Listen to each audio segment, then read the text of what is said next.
네. 오늘은 챕터 29하고 30번 두 개를 좀 함께 보는 시간을 갖도록 하겠습니다.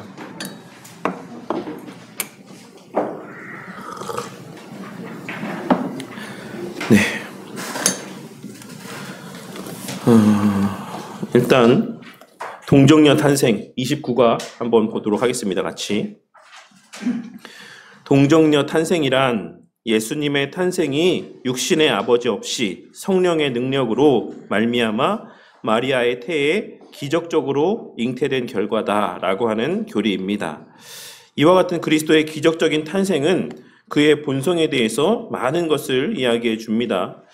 여자에게서 났다라고 하는 것은 그가 참 인간이라고 하는 사실을 우리 가운데 알려주는 것이고, 또한 우리 중에 하나와 같이 되셨다라고 하는 것을 의미하는 것이다라고 할 수가 있습니다. 그러나 그리스도의 인성은 우리와 정확하게 똑같지 않다라고 할 수 있습니다. 즉, 우리는 원죄를 가지고 태어났지만 그리스도에게는 원죄가 없었다라고 하는 것이 우리가 예수 그리스도의 동정녀 탄생 가운데 믿는 바라고 할 수가 있습니다. 예수님은 죄는 없으시다라고 하는 것. 또한 동정녀 탄생은 그리스도의 신성과도 관계가 됩니다. 하나님이 다른 방법으로 세상에 오시는 것도 분명 가능했음에도 불구하고 이 기적적인 방법으로 탄생하게 하신 것은 그분의 신성을 나타내 보여주는 모습 가운데 하나라고 할 수가 있습니다. 마리아와 천사 가브리엘의 대화가 이 점을 뒷받침한다. 아기를 낳으리라는 천사의 말에 마리아는 나는 남자를 알지 못하니 어찌 이 일이 있으리까? 라고 당황하는 모습을 나타내 보였죠. 그리고 이에 대해서 가브리엘이 대답하기를 우리가 잘 알고 있는 말씀에서와 같이 우리가 동정녀 탄생을 이해하는데 결정적인 또 중요한 역할들을 감당하고 있는 말씀들을 들려주었습니다. 성령이 내게 임하시고 지극히 높으신 이의 능력이 너를 덮으시리니 이러므로 나실 바 거룩한 이는 하나님의 아들이라 일컬어지리라 라고 하는 예수님의 탄생에 대한 중요한 또 예언의 말씀을 들려주었다라는 사실을 우리가 잘 알고 있습니다. 그리고 이어서 대저 하나님의 모든 말씀은 능하지 못하심이 없느니라 라고 이야기를 했죠. 남자와의 성관계를 가진 적이 없는 여자가 임신을 한다라고 하는 것은 생물학적으로도 이상할 뿐 아니라 명백하게 자연의 법칙에 반하는 것이라고 할 수가 있습니다. 그러나 마리아의 아기는 마리아 자신에게서 나지 않았다. 그 아기의 아버지는 성령이시다. 성령이 마리아에게 임하시고 그를 덮으시리라 라고 하는 이 표현은 태초에 세상을 창조하시던 성령의 역사를 되풀이해서 말하는 것이다. 이 말이 무슨 말이냐면 이 덮다라고 하는 이 표현이 창세기에서 하나님의 신이 여호와의 신이 그 수면 위에 운행하시니라라고 했을 때 그 운행하다라고 번역되어 있는 표현에 히브리어 헬라어 번역에 대한 표현하고 똑같은 표현이에요. 그러니까 이 덮다라고 하는 표현이 그와 같이 성령 하나님께서 그 위에 덮여지고 이게 완전하게 둘러진다, 이게 감싸 안는다, 뭐 어떤 이런 의미들이 담겨져 있는 표현이라고 할 수가 있는 것입니다. 그래서 의도적으로 이러한 표현을 사용함으로써 예수님의 잉태가 천지 창조 때와 마찬가지로 하나님의 역사 가운데에 일어난 일이다라고 하는 것을 성경은 증언을 하고 있는 것입니다. 또한 이것은 그 아기가 그의 아버지 바로 하나님과 함께 특별한 창조를 하실 것을 나타낸다라고도 할 수가 있습니다. 동정녀 탄생을 믿지 않는 자들은 대체로 예수님이 하나님의 아들이시라는 것도 믿지 않습니다. 이와 같이 동정녀 탄생의 교리라고 하는 것은 부활과 속죄를 믿지 않는 자들로부터 정통 그리스도인을 구별하는 분수령이 된다라고 할 수가 있습니다. 그래서 사실 이 동정녀 탄생이라고 하는 교리에 대해서 일반적으로 또 어떤 사람들은 이렇게 이야기하는 사람들도 있어요. 우리나라에도 사실 탄생 설화라고 하는 것들이 많이 있죠. 탄생 설화. 그러니까 이 탄생 설화들이 있는 이유가 뭡니까? 저희 아내의 조상은 알에서 태어났고, 또 많지 않습니까? 그럼 제가 다는 모르겠는데, 김수로인가요? 누구도 또 하여튼 알에서 태어난 존재들도 엄청나게 많고, 있잖아요. 단군도 곰이랑 해서 태어나고. 근데 이 고대로부터 탄생의 설화들이 있는 이유는 어떤 이유에서인 것 같으십니까? 그 특별함, 그 비범함을 나타내 보여주기 위한 목적에서의 그런 설화들이 있는 거예요. 그 사람에게 대한 어떤 특별한 어떤 가치를 부여하기 위한 목적에서. 그런데 우리가 알고 있는 예수님의 이 동정녀 탄생이라고 하는 이것은 그러한 예수님께서 나 이렇게 특별해, 나 이런 존재야 라고 하는 것을 나타내 보여주시기 위한 목적에서의 탄생이 아닙니다. 이것은 우리의 구원과 관계된 부분에서의 필연적으로 이렇게 나셔야지만 되는 여건 가운데 있었다라는 것이죠. 그래서 일반적인 많은 사람들은 예수님의 동정녀 탄생도 그와 같은 어떤 그 대상, 우리가 믿고 숭배하는 그 대상의 특별함을 위한 어떤 꾸며낸 이야기, 지어낸 이야기, 설화와 같은 이야기라고 이야기하는 사람들이 상당히 많이 있어요. 꽤 우리가 믿는 우리 범주 안에는 없겠지만, 하지만 이것은 일단은 분명한 사실인 것이고, 또한 그와 같이 예수님께서 동정녀 탄생의 이런 과정들을 통해서 나신 것은 그와 같은 예수님 스스로의 어떤 그런 것을 특별함을 드러내 보이시기 위한 목적에서만의 이러한 나심이 아니다라고 하는 것들도 우리가 꼭 기억을 해야지만 되겠습니다. 그래서 이 내용들을 통해서 요약하고 있는 내용도 한번 보도록 할게요. 예수님이 여자로부터 난 것은 예수님의 인성과 새 아담, 즉 두 번째 아담으로서의 예수님의 출현이다. 예수님께서 이와 같은 두 번째 아담으로서의 인성을 가지고 두 번째 아담으로서의 나셔야지만 되는 그 과정 속에서 예수님께서 이렇게 태어나신 것이에요. 여자로부터 태어나시는 과정들을 겪으신 것은 예수님이 육신의 아버지에게서 나시지 않았다라고 하는 사실은 하나님의 아들로서의 신성을 또한 나타낸다라고 할 수가 있죠. 그래서 우리가 계속해서 이야기하고 있는 이전에 계속해서 이야기했던 바가 무엇이었죠? 예수님이 완전한 신이자 완전한 사람이다라고 하는 이 사실을 우리가 계속해서 이 전 시간의 내용들을 통해서 반복적으로 살펴보지 않았습니까? 그러니까 그러한 여건들을 우리가 또한 갖추기 위한, 예수님께서 우리의 대속주로서 우리의 구원의 완성자로서의 그 역할들을 감당하기 위한 과정으로서의 필연적인 모습이 이 동정녀 탄생의 모습 가운데 담겨져 있는 의미 가운데 하나다라는 겁니다. 그래서 우리 이 사실이 우리가 이것을 부정하게 되면 그 이후에 이어지는 예수님의 신성과 인성에 대한 것들까지도 자연스럽게 다 부정하는 결과들로 이어지게 될 수밖에 없어요. 그러니까 우리의 믿음의 근간이라고 하는 것 자체도 흔들리게 될 수밖에 없다라는 것입니다. 그래서 이 동정녀 탄생이라고 하는 것이 갖고 있는 그 가치를 우리가 결코 가벼이 여겨서는 안 될 것이다라고 생각합니다. 그리고 동정녀 탄생을 부정하는 것은 대체로 성경의 초월적이고 기적적인 요소를 부인하는 것과 다 맞물려 있다. 라고 할 수가 있습니다. 그래서 그 내용들과 관련된 것들을 좀 더 여기 나눠드린 유인물을 통해서 한번 좀 생각해 보도록 할게요. 나눠드린 유인물 첫 페이지에 상단에 보시면 대우리문답 37문답에 이제 그와 관계된 내용들이 기록이 되어 있습니다. 하나님의 아들이신 그리스도는 어떻게 사람이 되셨습니까? 하나님의 아들이신 그리스도는 참된 몸과 이성적인 영혼을 취하셔서 사람이 되셨는데 마리아의 형질을 가지고 마리아의 몸에서 탄생하셨으나 성령의 능력으로 동정녀 마리아의 태중에 잉태되셨으므로 죄는 없으십니다. 라고 이렇게 이야기를 합니다.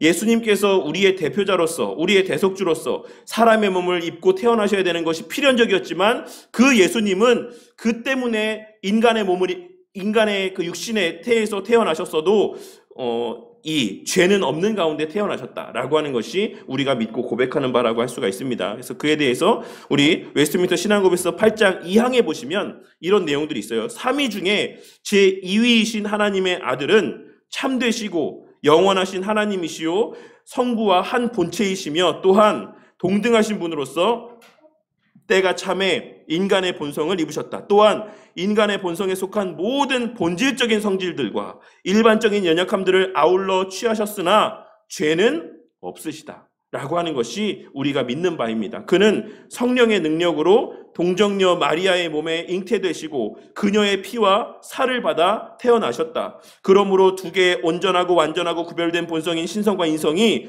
전환이나 혼합이나 혼동됨이 없이 한 인격 안에서 분리될 수 없게, 지금 우리가 계속해서 봤던 내용입니다. 그 내용들을 여기서 웨스트민스터 신앙고백서에서도 이야기하고 있는 거예요.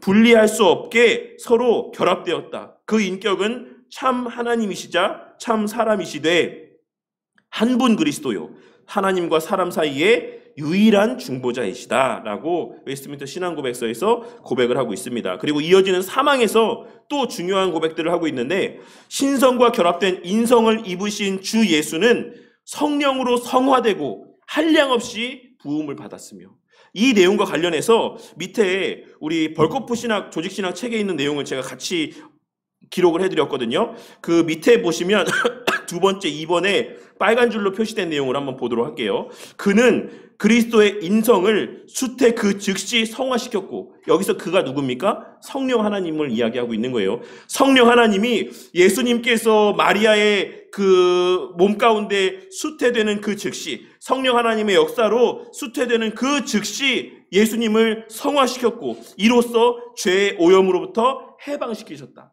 그러니까 제가 예전에 요 내용들 계속 이야기하면서 예수님이 인간의 몸을 입고 오실 때 그 인간은 어떤 모습의 인간의 형태라고 말씀을 드렸죠? 첫 번째, 두 번째, 세 번째, 네 번째 단계 가운데 첫 번째 단계의 인간의 아담의 모습과 똑같은 모습으로서의 그 모습으로 오셨다라고 이야기를 했지 않습니까? 그런데 그 예수님이 죄를 지을 수 있는 가능성도 있었다라고 말씀했죠. 물론 예수님이 죄를 짓지 않으시지만 그냥 이 논리적이고 이런 어떤 그 구분 안에서는 예수님은 죄를 지으실 수도 있는 분이셨어요. 그런데 거기에 대해서 지금 우리 벌거프 조직신앙에서 뭐라고 이야기하고 있습니까? 그는, 성령 하나님은 그리스도의 인성을, 그 인성은 어떤 인성입니까? 죄를 지을 수도 있는 인성인 거죠. 그 인성을 수태 그 즉시 성화시켰고, 이로써 죄의 오염으로부터 해방시키셨다. 그러니까 하나님으로 말미암아서 예수님께서는 그런 모습 가운데, 그런 상황 가운데 우리의 대표자로서 첫째 아담과 동일한 모습으로서의 태어나셨지만, 그 형질을 가지고 태어나셨지만 그는 죄가 없이 태어나셨고, 그 이후에 죄의 오염으로부터 또 자유하셨고, 죄를 지을 수 있는 그 모든 여건들이 원천적으로 성령 하나님의 은혜 가운데 차단이 되었다라는 것을 이야기하고 있는 것입니다. 우리는 성령께서 이 성화의 사역을 어떻게 이루셨는지는 정확하게 알지 못한다. 왜냐하면 죄의 오염이 부모로부터 자식에게 어떻게 전달되는지 그 전달의 경로가 아직 충분하게 이해되지 못한 상태이기 때문이다. 이거는 벌거프 선생님이 이 책을 쓰실 때뿐만 아니라 지금도 그래요. 지금도 사실 죄가 어떻게 유전되는지는 우리는 사실 알 수 없습니다. 왜냐하면 성경이 거기에 대해서 침묵하고 있기 때문에 그렇죠. 하지만 분명히 부모에게서부터 죄가 유전되는 것은 맞아요. 하지만 그러한 모든 과정들 속에서의 죄를 지을 수 있는 모든 가능성을 누가 원천적으로 그것을 차단하게 했다? 성령 하나님이 그 수태의 즉시부터 예수님과 함께함을 통하여서 그 죄를 짓지 않을 수 있는 은혜 가운데 거할 수 있게 하셨다라는 것입니다. 그러나 성령의 성화시키는 가마력이 예수님의 잉태에만 국한되지 않고, 그러니까 그 예수님의 동정녀 마리아의 출생이라고 하는 것은 그냥 딱 아이가 생겨나는 어떤 그 시간에만 성령 하나님의 역사가 있었다는 게 아니에요. 지금 벌거프 선생님이 조직신학 책에서 이야기하고 있는 것은 그 순간부터 계속 지속적으로 예수님과 전생에 걸쳐서 함께하며 그 은혜가 한량없이 부음받았다.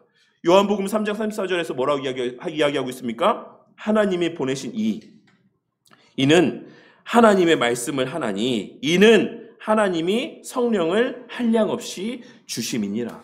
이 한량없이 주신다라고 하는 의미 가운데는 이러한 모든 예수님의 잉태되는 순간에서부터 그의 전생에 성령 하나님의 은혜가 늘 충만하였다라고 하는 의미들이 담겨져 있다라고 할 수가 있는 겁니다.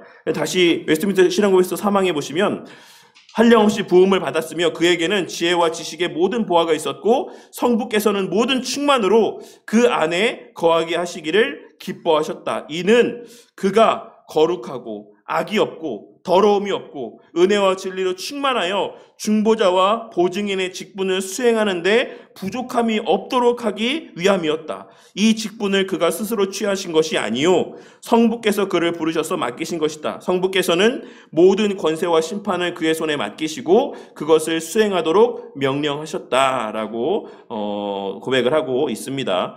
그리고 이제 그 이후에 벌거프 조직신학 책에 있는 성육신과 관련된 예수님의 잉태와 관련된 내용을 또 덧붙여서 함께 보도록 할게요.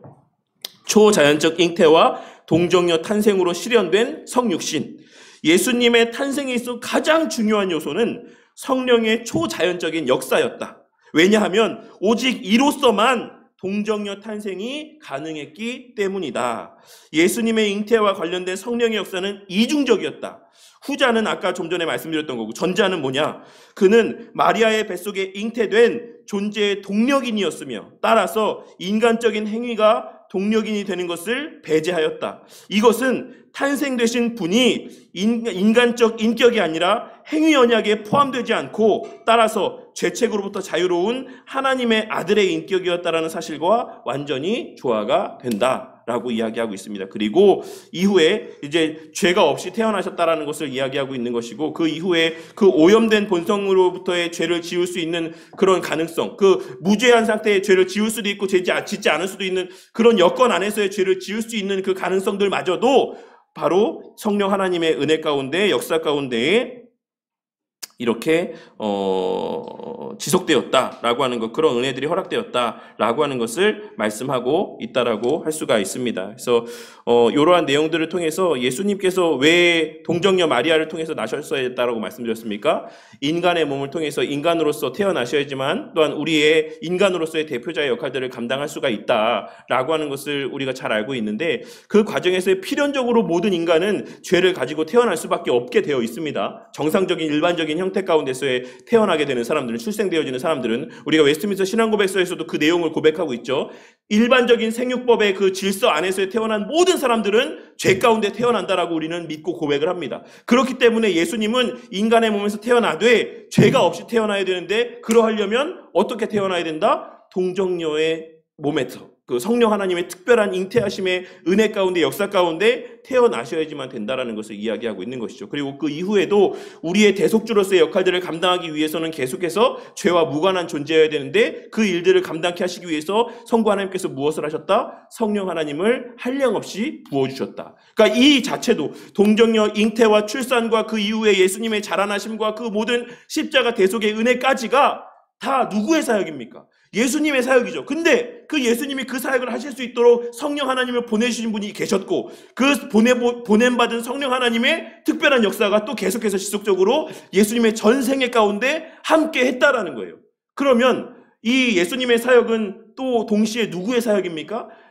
우리의 대속의 사역은 물론 그 주체는 예수님이지만 동시에 또한 우리가 그래서 누구의 사역이라고 이야기할 수 있는 거죠? 성삼위 하나님의 사역이라고 이야기할 수가 있는 거예요. 그래서 예수님의 천지 창조의 순간 가운데서도 예수님의 하나님의 천지 창조의 사역 가운데서도 성삼위 하나님이 함께 하셨고, 예수님의 구속의 사역 가운데서도 성삼위 하나님께서 함께 하셨고, 성령 하나님의 그 역사 가운데도 성삼위 하나님이 함께 하시는 겁니다. 이제 그런 내용들을 전체 우리의 또 신앙고백서나 여러 교리적인 내용들 가운데서도 언급을 하고 있다라고 할 수가 있어요. 그래서 예수님의 그 대속의 사역 가운데서도 지속적으로 계속해서 성령 하나님의 역사가 있었다 라고 하는 것을 우리가 이런 내용들을 통해서 확인할 수가 있습니다. 그래서 이 동정녀 탄생을 부정하는 것은 그 삼위 하나님의 그 사역을 부정하는 것과 똑같아요. 그래서 이것을 믿지 않고 또 다른 것을 그냥 나는 동정녀 탄생에 대한 건 믿지 않지만 예수님 믿어 라고 하는 말은 사실상은 있을 수가 없는 말이에요. 그렇게 되면 예수님의 대속주로서의 그 자격 자체도 상실되어진다라고 하는 것을 꼭 우리가 기억해야지만 됩니다. 그래서 동정녀 탄생의 교리는 우리의 신앙에서의 스프로 목사님이 말씀하고 있는 것처럼 정통 그리스도인을 구별하는 하나의 분수령이 된다라고 하는 것을 꼭 기억을 하셔야지만 되겠습니다. 그리고 이제 이어지는 30챕터의 내용을 한번 또 보도록 하겠습니다. 챕터 30의 내용. 성경에 예수님을 아버지의 독생자라고 언급한 부분은 교회사에서 큰 논쟁을 불러일으켰습니다. 우리 성도님들 가운데는 그런 어떤 의문을 가지신 분이 있어요? 없죠? 그 또한도 은혜입니다. 우리가 이 예수님이 하나님의 독생자다라고 하는 이 표현에 있어서 그 어떤 의문도 갖지 않는다라고 하는 것도 사실 어떤 면에서 보자면 그만큼 우리 안에 바른 신앙이 잘 전수되고 계승되어져 왔다라고 하는 하나의 반증이라고도 할 수가 있어요. 또 예수님은 모든 피조물보다 먼저 나신 이라고 불리시는데, 이 구절도 예수님은 하나님이 아니라 다만 높여진 창조물이라고 논쟁거리가 되었다라고 할 수가 있습니다. 누가 이렇게 누굴 찾는 거예요? 뭐 하실 분을 찾는 거예요? 네, 그런 논쟁거리가 됐다는 거예요. 무슨 말입니까? 그러니까는 이 독생자라고 하는 말이, 그러니까 태어났다라는 거잖아요. 아들이라는 것 자체가 이제 아버지로부터 태어났다라는 것이고, 그러니까 이 아리우스 논쟁에서의 얘기를 하고 있는 거예요. 그 태어났다는 얘기는 태어나지 않은 때가 있었다라는 것을 이야기하고 있는 거잖아요. 그러니까 우리 인간적인 사고 안에서는, 그러니까 우리가 내 자녀다라고 했을 때는 우리가 내 자식을 낳지 않고 내가 아버지가 아니고 어머니가 아닐 때가 있었다라는 거지 않습니까? 그렇지 않아요?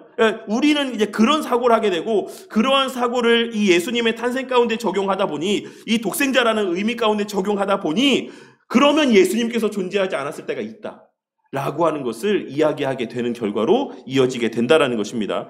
그래서 여호와의 증인과 몰몬교도 이러한 개념에 호소하면서 그리스도의 신성을 부정한다. 왜 이것이 그리스도의 신성을 부정하는 것까지 이어지게 되는 겁니까?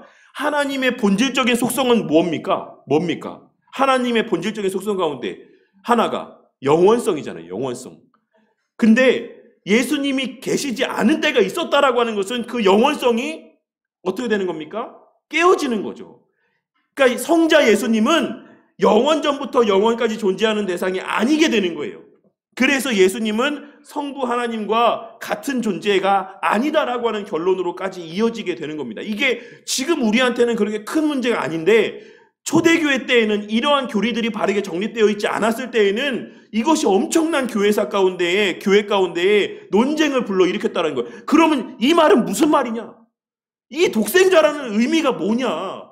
그런 이 의미 자체가 예수님께서 나셨다라는 의미인데 나시기 전이 있다라는 거 아니냐? 그게 상식적인 거 아니냐? 라고 하는 것을 계속해서 이야기하면서 그런 예수님의 하나님 되심에 대한, 그 예수님의 하나님과 성부 하나님과의 동일한 본질성에 대한 의문들을 제시했다라는 것이죠. 그래서 우리가 그때 당시에 나왔던 표현이 뭐라고 했습니까? 예수님은 하나님과 동일한 본질이 아니다. 예수님은 하나님과 유사한 본질을 가지고 있지만 동일한 본질은 아니다 라고 이야기했던 거예요. 왜? 그는 영원전부터 영원히 존재하는 그런 영원성을 갖고 있지 않기 때문에 그렇다. 그가 존재하지 않았던 때가 있기 때문에 그렇다 라고 하는 것을 이야기했다라는 것이죠. 그런 이야기들의 근거가 바로 지금 요 말씀, 예수님을 가리켜서 아버지의 독생자라고 표현한 이 표현, 내 아들이라고 하는 표현, 나에게 낳았다라고, 내가 낳았다라고 하는 이 표현에서 사람들이 그러한 결론들을 유추해낸다라는 것입니다. 그리고 오늘날에는 여호와의 증인과 몰몬교도, 사실 저는 몰몬교는 잘 모르겠어요. 제가 아는 분 가운데 몰몬교를 믿으시는 분이 있기도 한데, 제가 깊이 있게 그 몰몬교에 대해서 이야기를 나눠본 적은 없어갖고 제가 몰몬교는 사실 잘 모르겠습니다. 그래서 몰몬교를 내용들을 같이 여기다 한번 기록을 해드릴까 싶다가, 어쨌든 요런 내용이라고 하니까 그 내용만 그냥 그렇게 알고 계시면 될 것 같아요. 여호와의 증인도 똑같이 예수님을 그와 같은 어떤 피조된 존재, 열등한 존재, 성부 하나님에 대해서 열등한 존재라고 이렇게 여기죠. 그러니까 그러한 예수님의 그 하나님 되심에 대한 그 가치를 왜곡하고 훼손하는 그러한 모습들은 사실 초대교회 때부터 있어 온 모습 가운데 하나였다. 그러니까 아리우스가 그런 것들을 이야기했지만 사실 그 전에도 계속해서 예수님의 신성에 대한 의문들을 제기한 사람들은 있어 왔어요. 그것을 아리우스가 이런 말씀들을 근거로 해서 체계화해서 공론화한 거죠. 그래서 그것이 초대교회 때 논의가 되었고, 그것이 그런 논의 끝에 바른 어떤 신앙적인 내용들, 신학적인 내용들이 정립되게 된 것이다라고 할 수가 있습니다. 그들이 이단 종파로 분류된 이유는 주로 그들이 그리스도의 신성을 부정하는 데 원인이 있다. 이단인 아리우스파가 삼위일체를 부인했던 4세기에는 그리스도의 신성이 중요한 현안이었다. 당시 그리스도의 신성에 반대했던 아리우스의 주요 주장은 현대의 여호와의 증인과 몰몬교의 주장을 예고하는 것이었다. 그러니까 해 아래 새 것이 없다라고 과거에 잘못된 신앙의 모습 가운데 있었던 주장들은 사실 교회 역사를 쭉 살펴보면 교회 역사 가운데 다 있어 왔던 이야기들입니다. 그 이야기들이 반복해서 또 나타나고 또 나타나고 또 나타나는 거예요. 그런데 어떻게 보면 오늘날 사실 이단들이 진짜 많거든요. 우리가 알지 못하는 이단들까지 셀 수 없는 이단들이 오늘날 이 시대 가운데 너무나도 많습니다. 근데 그 이유가 무엇이라고 생각하세요? 현대 교회가 교리에 등한시하게 된 결과가 지금의 오늘날에 이런 수도 없이 셀 수 없는 많은 이단들이 출현하게 된 계기가 되고 발판이 된 거예요. 우리가 교리를 배운다라고 하는 것은 그 역사 가운데 치열하게 그 문제로 논쟁하고 싸워서 정립해 놓은 그 바른 신앙, 그 신앙을 우리가 배운다라는 의미입니다. 교리를 배운다라고 하는 것은 단순히 어떤 문자적인 어떤 지식적인 내용들을 습득하는 게 아니에요. 왜 그러한 교회 역사 가운데 그런 논쟁이 일어났는가? 라고 하는 것들까지도 우리가 함께 살필 수 있어야지만 된다라고 할 수가 있는 겁니다. 그래서 우리가 성경을 이렇게 성경에 관련된, 그러니까 제가 이제 THM 공부를 하는데 이 큰 과목의 분류를 6가지로 분류를 하거든요. 그래서 성경신학 가운데 이제 구약학 전공과 신약학 전공이 있고, 그리고 또 실천신학 가운데 뭐 실천신학이 있고, 그 다음에 선교학이 있고, 이렇게 분류를 하고, 그 또 똑같은 범주에 포함되는 분류 가운데 하나 있는 게 조직신학하고 역사신학이에요. 왜 조직신학과 역사신학을 한 분류로 한 카테고리로 묶는 걸까요? 기독교의 역사는 교리의 역사이기 때문에 그렇습니다. 왜 교회사 가운데 수많은 이슈들이 벌어졌다고 생각하십니까? 다 그 중심에는 교리의 문제들이 있어요. 설령 그 교리를 핑계 삼아 정치적인 어떤 의도들을 드러냈다라고 할지라도 그 표면적인 그 계기가 되는 내용들은 다 교리에 대한 내용들입니다. 그래서 역사신학은 사실 교리와 관계된 내용들을 배우는 것과 같아요. 그래서 역사신학과 조직신학이 같은 범주의 카테고리에 포함된다라고 할 수가 있는 겁니다. 그런데 오늘날 많은 사람들이 사실 교리에 대해서 등한시한다라고 하는 것은 어떤 면에서 보면 기독교의 역사에 대해서도 되게 등한시한다라는 것과도 같다라고 할 수가 있어요.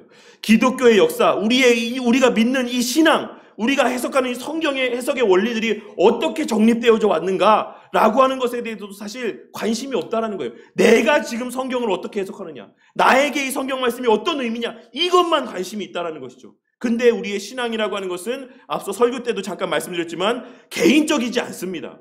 우리의 신앙이라고 하는 것은 절대로 개인적이지 않아요. 우리가 거듭난 그 순간 우리의 말씀에 대한 그 어떤 해석의 그 역사는 개인적일 수 있어요. 뭐 루터 같은 경우도, 아니 어거스틴 같은 경우도 정말 뭐 전혀 예상치도 못한 시간 가운데에 그냥 뭐 그 찬양하는 소리를 듣고, 뭐 일반적으로 알려져 있기를 그냥 그렇게 회심하는 역사들을 겪지 않습니까?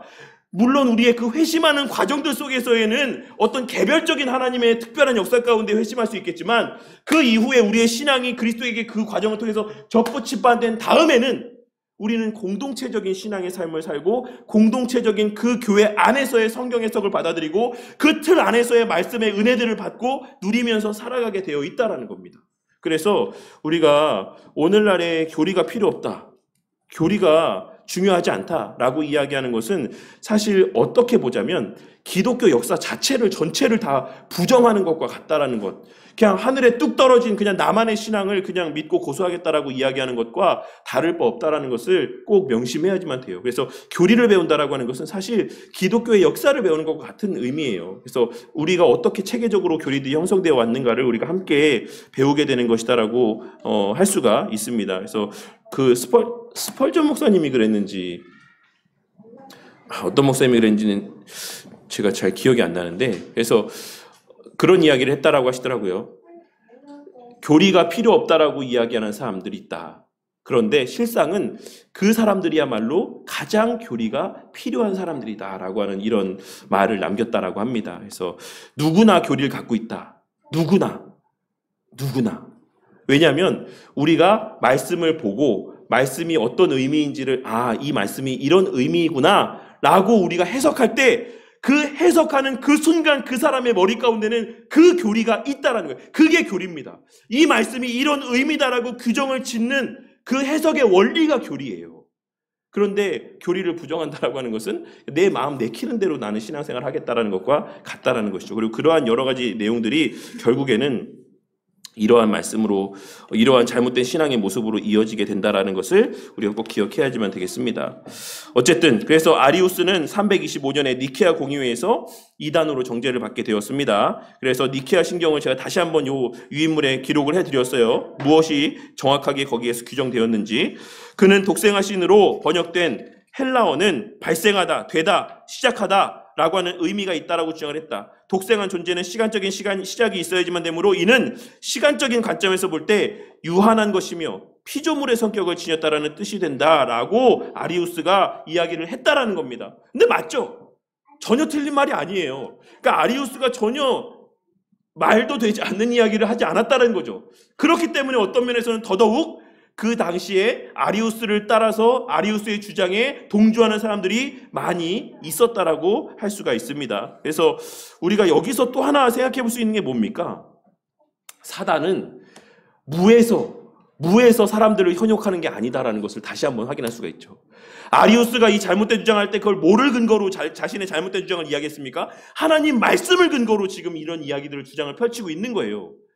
사단이 예수님을 미혹할 때 그러했던 것처럼.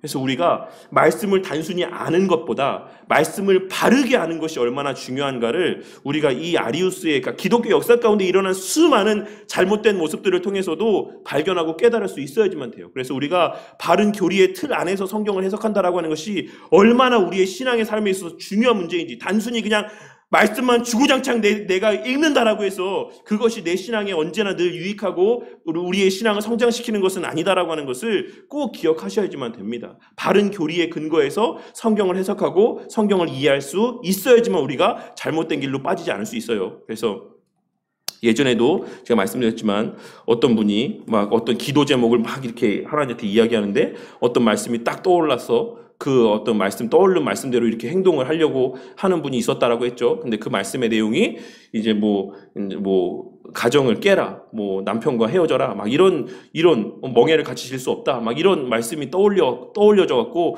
막 그런 결정을 내리려고 하는데, 이제 그래서 제가 이야기를 했죠. 그거 하나님 주시는 마음이 아니다라고 이야기했다라고 말씀드리지 않았습니까? 그런 게 우리가 교리적인 큰 틀에서 하나님이 어떤 분이시고 무엇을 원하시는가라고 하는 교리적인 체계가 정립되어 있지 않으면 그처럼 신비주의적인 신앙의 모습으로 변질되게 되어 있고, 내 머릿속에 하나님 말씀이 떠올랐으니까 이건 무조건 하나님의 뜻이다, 하나님 말씀이다라고 착각하는 결과로 이어지게 된다는 거예요. 아리우스도 마찬가지로 하나님 말씀을 근거로 해서 이런 잘못된 신앙의 모습으로 빠지게 되었다는 것을 우리는 결코 잊어서는 안 되는 겁니다. 그러나 니케아 신조는 아리우스 이단에 대한 교회의 반응을 보여준다. 니케아 신조는 예수님이 피조되지 않고 독생하셨다라고 고백을 합니다. 피조되지 않고 독생하셨다. 이 간단한 신조를 가지고 교회는 독생하다라는 용어가 피조성을 의미하거나 암시한다라는 해석에 반대하기 위한 많은 애를 썼다. 그러니까 이 표현을 통해서 독생하시긴 했지만, 그 독생하시는 하나님이시 예수님이시긴 하지만 그것은 피조된 존재라고 하는 것을 의미하는 것이 아니다라고 문자적으로 규정을 지었다라는 것이에요. 독생하다라는 단어에 피조된 것이 아니다라는 한정어를 붙인 것에는 정당한 근거가 있었다. 첫째, 교회는 이 용어들을 그리스도의 본성에 관한 성경 전체의 문맥 속에서 이해하려고 했다. 신약 성경이 분명 그리스도의 신성을 말하므로 교회는 성경의 한 부분이 다른 부분에 대치되는데 반대 입장을 취했던 것이다. 우리가 문자적으로만 해석했을 때 독생자라고 하는 의미 가운데는 분명히 낫다라는 의미가 있고, 태어났다라는 의미에는 분명히 태어나지 않았던, 존재하지 않았던 때가 있었다라고 하는 결론으로 이어질 수 있는 게 맞지만, 예수님을 성경에서는 하나님이라고 이야기하고 하나님은 영원부터 영원하신 스스로 존재하시는 분이다 라고 하는 전제가 있다라고 하는 것을 우리가 이해할 때, 이 말씀은 비록 예수님께서 나셨지만 동시에 영원전부터 계속 계셨다라고 하는 것을 우리가 이해해야 된다라고 하는 결론에 다다르게 되었다라는 것이죠. 그러니까 이 말이 바로 우리가 성경 말씀을 이해할 때 교리가 왜 필요한가를 단적으로 나타내 보여주는 하나의 실예라고 할 수가 있어요. 우리가 말씀 구절 한 절 한 절만 우리가 보면 얼마든지 잘못된 어떤 사고 가운데, 잘못된 성경 지식의 습득 가운데 빠질 수가 있어요. 그런데 성경 전체의 문맥 안에서 우리가 무엇을 말하고 있는가, 성경이 무엇을 말하고 있는가를 체계적으로 정립해 놓을 때에만 그 부분적인 말씀의 의미가 무엇을 의미하는지 또한도 그 전체적인 성경이 말씀하고 있는 바에 조망하여서 균형 잡힌 시각으로 바라보고 이해할 수가 있다는 겁니다. 그래서 교리를 연구한 거예요. 하나님께서 그래서 많은 신학자들에게 교리를 연구하게 하신 겁니다. 그래서 뭐라고 이야기하죠? 신학자들이 교리는 성경이라고 하는 산을 조망해주는 전망대와 같다라고 이야기를 하고 있어요. 망대와 같다. 무슨 말입니까? 성경이라고 하는 산을 오르는 데 있어서 그 산을 어떻게 오를지를 우리는 교리라고 하는 그 산에 올라 성경을 조망해 봄으로 알 수가 있다라는 거예요. 그런데 이 말은 또 무엇을 강조하기 위한 말이었냐면, 그래서 우리가 이 교리만 배운다라고 해서, 교리만 안다라고 해서 이 산의 아름다움을 다 알 수는 없다라고 하는 의미를 담고 있기도 해요. 그래서 우리가 교리를 통해서 성경을 어떻게 읽어 나가야 될지를 알았다면 그러면 성경을 들고 읽어야 된다는 거예요. 그 읽는 과정 속에서 우리가 산을 등산하면서의 그 산의 아름다움을 직접적으로 보고 느끼고 체험할 수 있듯이 교리는 그 아름다움을 온전히 누리고 만끽하게 하기 위한 수단으로서의 우리에게 주신 은혜다라고 이야기하고 있는 겁니다. 그래서 우리가 그렇게 지엽적으로 성경을 보지 않도록 도와주는 것이 교리다. 그래서 그 교리적인 근거에 뒷받침을 해서 교회는 이 용어를 그리스도의 본성에 관한 성경 전체의 문맥 속에서 이해하려고 했던 거죠. 이 단어 자체는 그런 의미일지라도 이것이 예수님이 존재하지 않았다라는 것을 의미하는 것은 아니다. 왜? 성경이 그것을 이야기하고 있지 않기 때문에 그렇다라고 하는 것입니다. 둘째, 신약 성경이 헬라어로 기록되었지만 대부분의 사상과 형태 그리고 개념들은 히브리어적인 의미들이 담겨져 있다. 즉 히브리어의 개념들이 헬라어를 통해 표현된 것이다. 이 말이 무슨 말이냐면 구약 성경에 있는 내용들이 나중에 70인역이나 이제 헬라어 성경으로 번역이 되면서 이 구약 성경에 있는 내용들을 어떻게 헬라어의 표현으로 표현을 할까라고 하는 논의들이 많았어요. 그래서 우리가 꼭 주석의 내용들이나 여러 가지 성경의 자료들을 보면 헬라어를 해석해 놓으면서 이 헬라어가 구약 성경의 어떤 표현의 번역어이다라고 하는 것을 꼭 같이 병기해 놓습니다. 그 이유가 무엇이냐면 히브리인들이 이 표현들을 어떤 의미와 어떤 용도와 어떤 목적에서 사용했는지를 알고 이 헬라어 의미들을 파악하기 위해서 항상 이 표현은 히브리어의 어떤 표현을 이렇게 번역해 놓은 것이야 라고 하는 것을 같이 언급해 놓을 때가 많이 있다는 겁니다. 즉 히브리어 개념들이 헬라어를 통해 표현된 것이다. 이 사실은 헬라어의 고정된 뉘앙스를 지나치게 신뢰하지 말 것을 경고한다. 가령 요한이 예수님을 이렇게 말씀이라고 말한 것으로 그 용어를 전적으로 헬라어의 말이라고 하는 단어와 연관지어서 문자적으로만 해석하는 것은 합당치 않다라고 이야기를 하고 있는 것이죠. 우리는 보다 폭넓게 전체적인 히브리어의 개념 틀 안에서도 이 의미, 이런 뉘앙스들을 해석할 필요가 있고 그러한 고심 끝에 이러한 결론들을 내리게 되었다라는 것을 말씀하고 있는 겁니다. 그리고 셋째로 독생하다라는 용어는 신약 성경에서 제한적으로 사용된다. 요한복음 1장 14절에서 아버지의 독생자라고 언급이 된다. 그러나 요한복음 1장 18절에서는 독생하신 하나님이라고 또 표현하고 있는 것을 알 수가 있죠. 그래서 이 독생자는 곧 하나님이다 라고 하는 어떤 이런 표현들을 이야기하고 있어요. 예수님은 독생하셨다.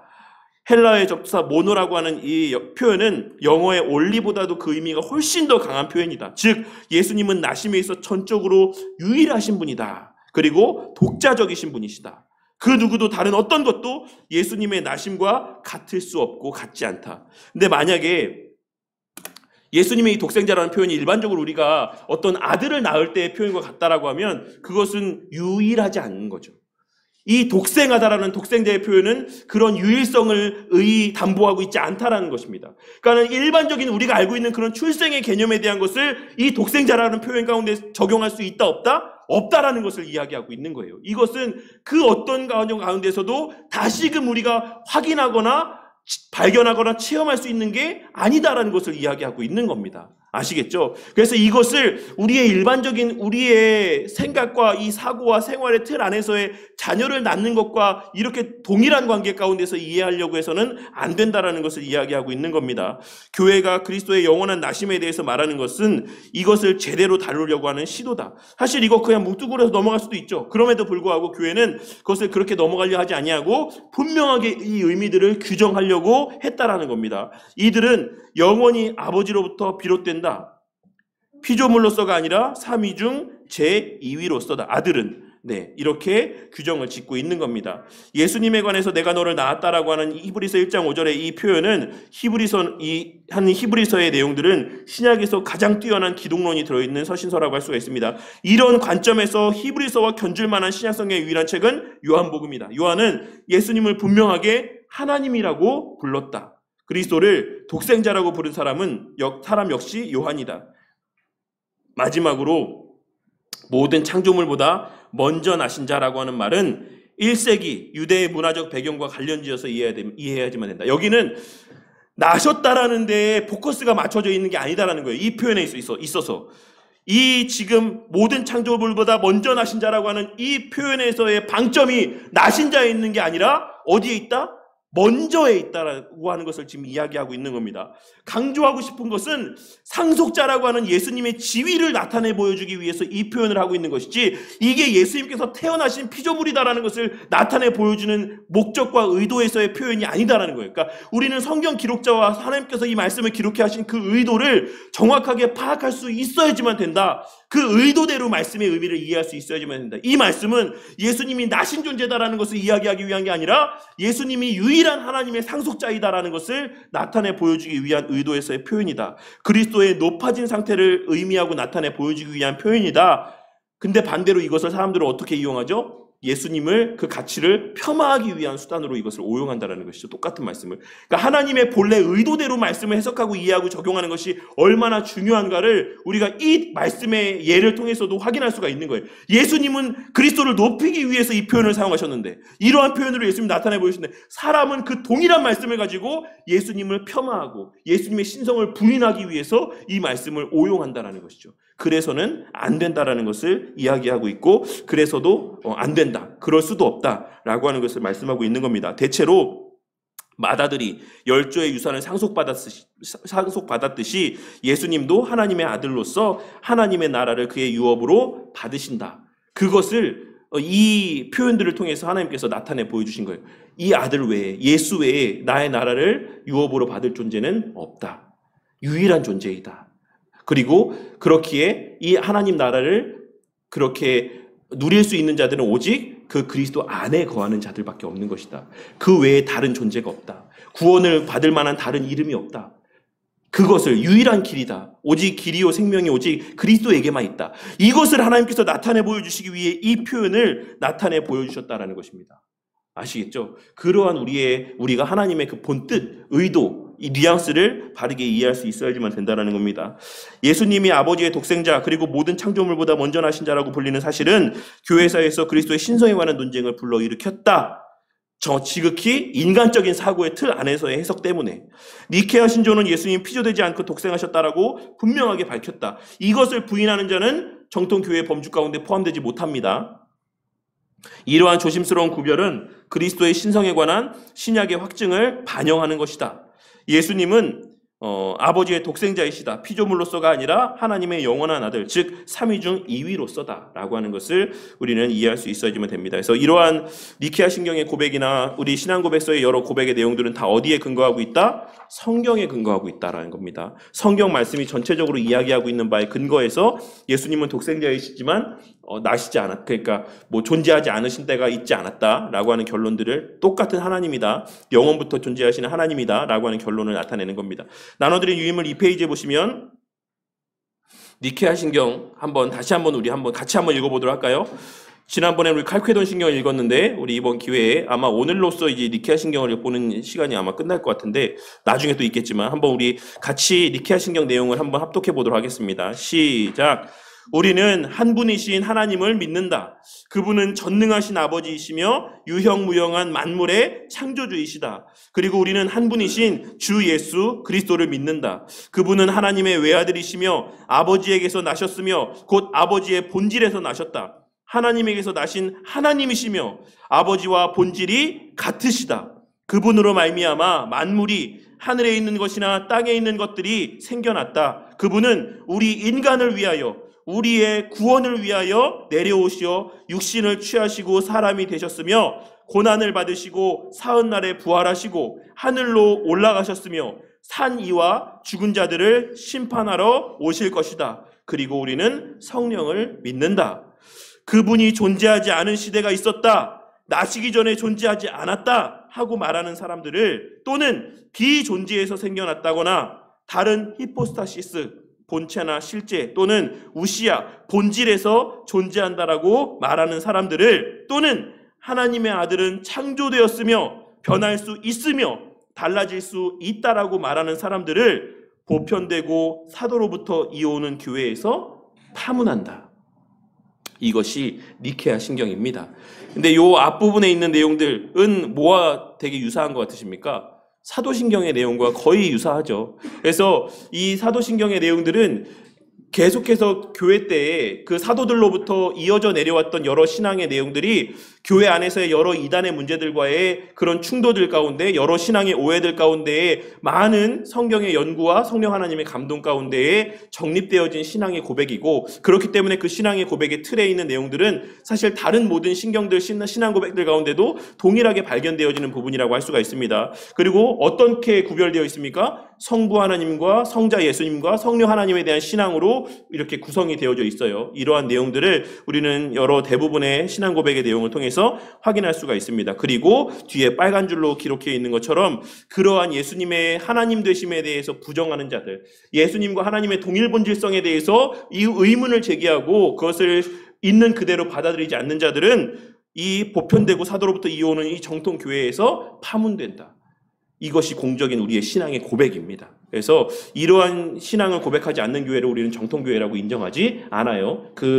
이것을 이렇게 에큐메니컬 신조라고 이야기하죠. 에큐메니컬 신조 가운데 동의하지 않는 교회들을 우리는 정통교회라고 인정하지 않습니다. 그래서 그런 측면에서 보자면 사실 우리가 동방정교회를 우리의 형제로 볼 수 있는가? 콥틱교회를 우리의 형제로 볼 수 있는가? 사실 저는 좀 거기에 의문을 좀 제기해야 될 필요가 있다라고 생각합니다. 그렇게 따지면 뭐 사실 아리우스도 뭐 다 우리 형제라고 여겨야죠. 그렇게 예수님에 대한 좀 잘못된 왜곡된 시선을 갖고 있어도 우리가 포용해야 되지 않겠습니까? 그런데 사실 오늘날 좀 다른 이야기지만 우리가 그와 같이 우리의 형제로 둘 사람과 둘 존재들과 그러지 못할 사람들을 우리가 그냥 허물없이 아무런 어떤 깊이 있는 숙고함 없이 다 받아들인다라고 하는 것도 어떤 면에서 보면 오늘날 그만큼 우리가 교리의 문제에 대해서 사실 되게 관대하고 어떤 면에서 보면 무관심하고 그것을 좀 가치 있게 여기지 않는다라고 할 수가 있어요. 모습의 하나의 반증이라고 할 수가 있습니다. 근데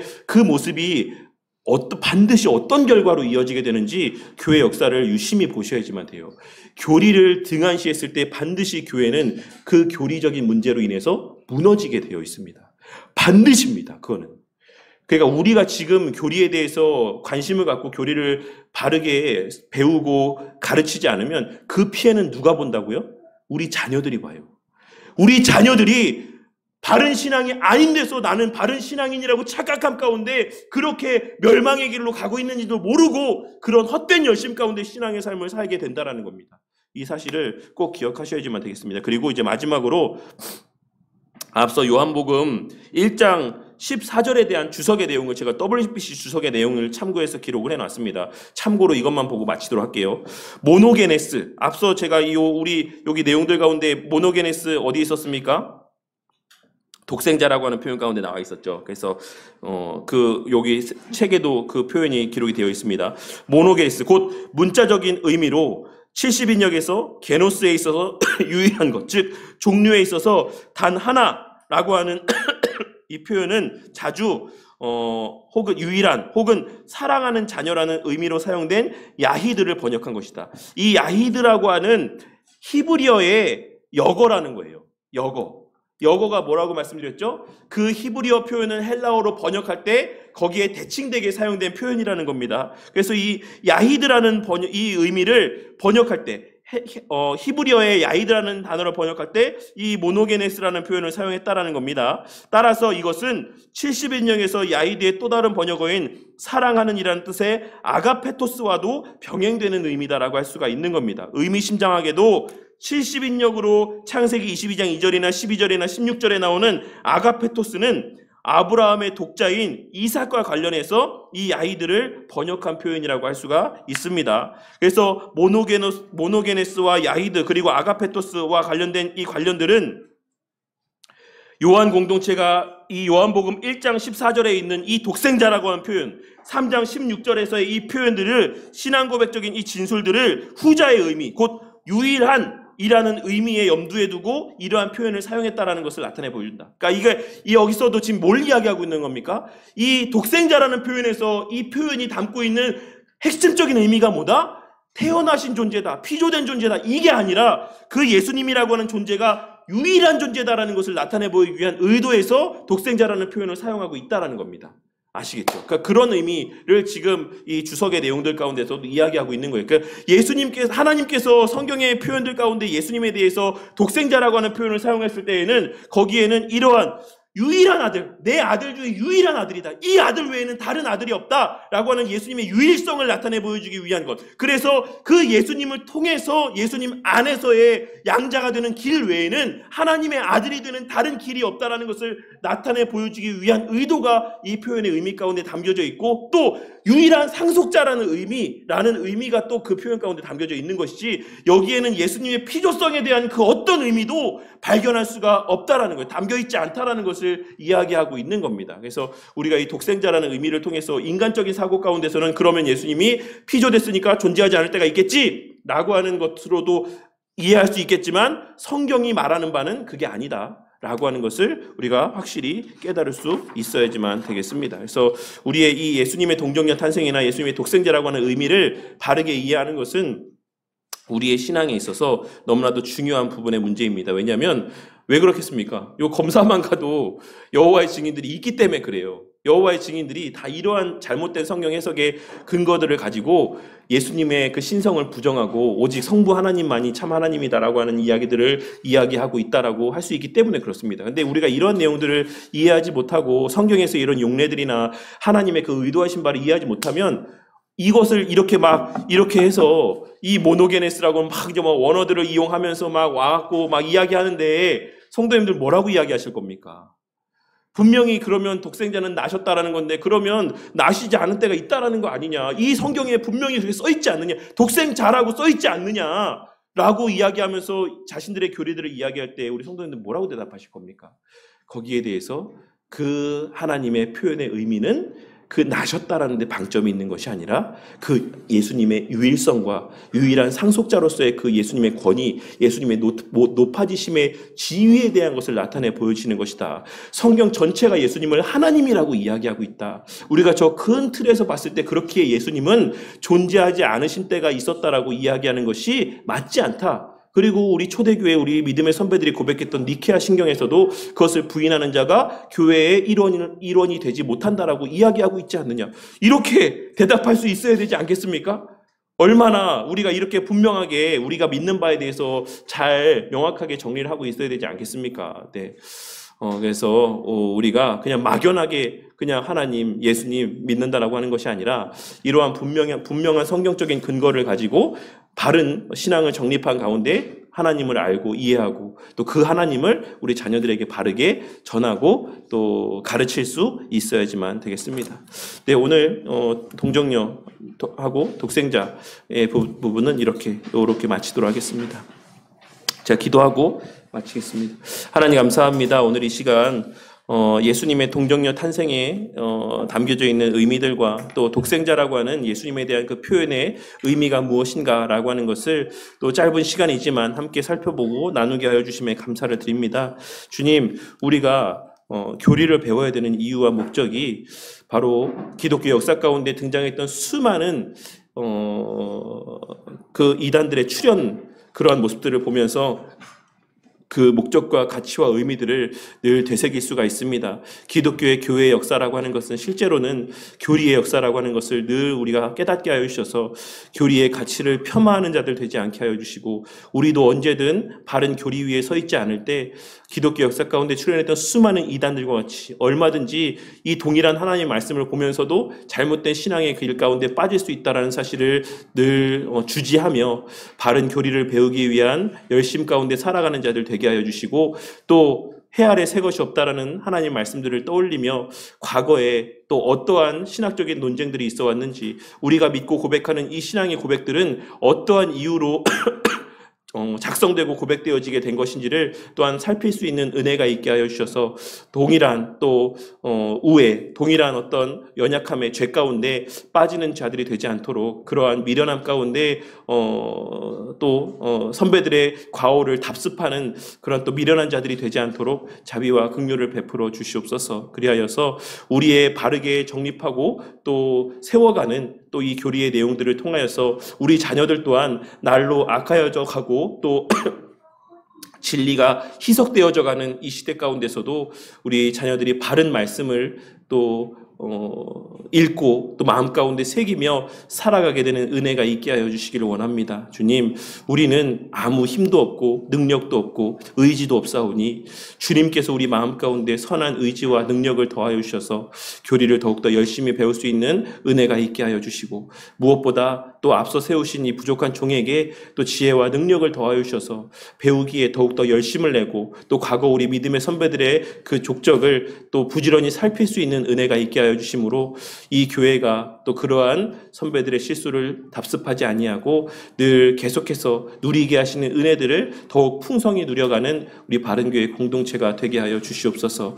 그 일을 위해 오늘 또 낮에 주신 말씀에서와 같이 우리가 예수를 깊이 생각하는 것, 말씀을 깊이 묵상하며 관찰하며 그 예수님의 행하신 또 일들과 말씀하신 바의 의미들을 또 살피는 일들 가운데 더욱더 열심을 내야 될 줄로 압니다. 주님, 우리의 또 마음 가운데 삶 가운데 또 함께하여 주셔서 그런 은혜를 충만히 누리고 만끽하는 저와 우리 모든 성도님들이 되게 하여 주시옵소서. 한 해가 얼마 남지 않았습니다. 한 해를 잘 마무리하고 새해를 잘 계획하게 하시고, 특별히 이제 다음 주일과 또 그 월요일에 예수님의 이 땅에 오심을 또 우리가 또 기념하며 또 감사하는 날들을 맞이하고자 합니다. 주님, 비록 성경에 그 주의 탄생을 기념하고 기억하라 말씀하신 바가 없지만 역사 가운데 또한 이러한 시간들을 통해서 다시 한번 예수님의 성육신의 의미를 또 생각해 볼 수 있는 또 계기로서 또 이 시간들을 선용케 하신 것이라고 믿사오니, 우리가 이 주님의 탄생을 기념하는 때에 우리가 조심해야 될 것은 조심하고 또 유익하게 선용할 수 있는 것들은 잘 선용하며, 또 이 시간들을 통해서도 하나님께 영광을 나타내고 또한 우리 자신 또한 영적인 유익이 있는 시간들로 또 보낼 수 있도록 주님께서 지혜를 더하여 주시옵소서. 그렇게 주님, 우리의 그 하루하루의 모든 삶이 모두가 다 하나님의 선한 또 뜻을 이루어가는 삶이 되게 하실 줄 믿사오며 이 모든 말씀 우리 주 예수 그리스도 이름으로 기도드렸습니다. 아멘.